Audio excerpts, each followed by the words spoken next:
ආයිබෝන් කියලා පිළිගන්නවා මගේ යාළුවෝ හැමෝම. අදත් ඔයාලා මේකතු වෙලා ඉන්නේ IT Pool YouTube channel එකේ C programming tutorial එකත් එක්ක.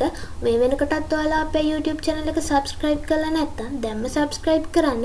ඒ විතරක් නෙවෙයි bell icon එකත් click කරන්න අමතක කරන්න එපා. හොඳයි යාළුවනේ, එහෙනම් අපි පටන් ගමු programming කරන්න. මුලින්ම C වලින් program කරන්න කලින් ඔයාලා ළඟ C programming IDE එකක් තියෙන්න ඕනේ. අපි recommend කරන IDE එක තමයි code blocks කියන්නේ.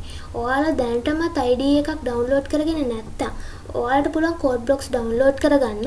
අපේ description box එකේ link එක තියෙනවා. link එකෙන් ගිහිල්ලා ඔයාලට පුළුවන් ඒක install කරලා download කරගන්න. මුලින්ම download කරගෙන install කරලා ඉවර වුණාට පස්සේ ඔයාලා code blocks ඇතුළට આવම ඔයාලට පෙන්වන්නේ මෙන්න මේ වගේ interface එකක්.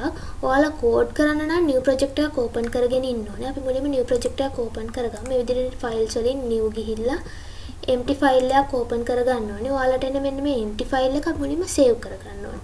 අපි save කරගෙන ඉමු. save as වලින් මේ save as දුන්නම ඔයාලට default path එකක් එනවා. මට නම් මේ ඇවිල්ලා තියෙන්නේ මම කලින් create කරලා තිබ්බ path එකක්. ඔයාලට පුළුවන් ඔයාලට එන path එක folder එකක් create කරලා වෙනස් කරගන්න. ඊට පස්සේ අපි මේකට නමක් දීලා save කරගමු. මේ විදියට exercise 1 කියලා දීලා මම save කරගන්නවා. save කරගත්තා මේ විදිහට ඔයාලට පෙන්නනවා මේක save වෙලා තියෙන්නේ කියලා.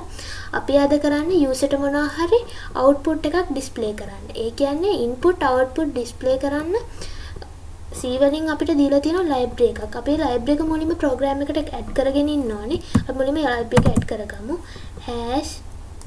#include stdio.h කියන library එක තමයි අපි add කරගත්තේ. ඊට පස්සේ function එකක් create කරගන්න ඕනේ. අපි ඕනම දෙයක් user display කරන්න, user ගෙන් ගන්න හැමදේම අපි කරන්නේ instructions දෙන්නේ function එකක් ඇතුලේ. අපි function එකක් කියන්නේ මොකක්ද කියලා බලමු. මුලින්ම int කියලා type කළාම int කියන්නේ function එක return type එක. ඊට පස්සේ තියෙනවා function එකට name එකක්. මම main කියලා දුන්නා. මම ඇත්තටම main කියලා speciallyම දුන්නේ මුලින්ම C program එක execute වෙන්න පටන් ගන්නේ main function එකේ. දැන් මම අද ලියන program එක ගොඩක් චූටි නිසා මම main function එක ඇතුළේම මේක ලියන්න ඕනි කියලා හිතුවා. ඊට පස්සේ මම වරහන් දෙකක් දෙනවා. ඊට පස්සේ function එකකට body එකක් තියෙනවා. function body එක දෙන්නේ අපි මේ විදිහට curly brackets වලින්. දැන් මම function එක create කරගෙන ඉවරයි. මේ function එක with return type no argument function එකක්.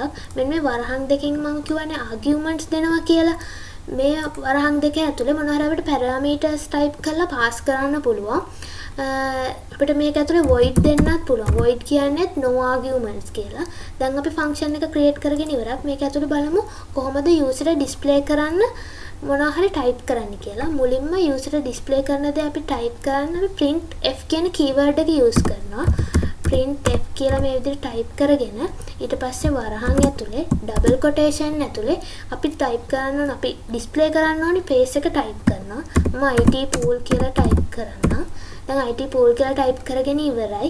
ඊට පස්සේ මොනවා හරි මේ විදිහට පොලිමක් අපි type කරගත්තට පස්සේ C programming වල syntax එකක් තියෙනවා. මෙතන semicolon එකක් දාන්න ඕනි. දැන් මම program එක type කරගෙන ඉවරයි. බලමු මොනවා හරි errors තියෙනවද කියලා. ඒකත් මේ විදිහට build කරගෙන ඉන්න ඕනේ. අද මගේ program එක build වුණා. කිසිම error එකක් නැහැ. ඒ කියන්නේ මේක display කරන්න පුළුවන්. අපි මේක run කරන් බලමු.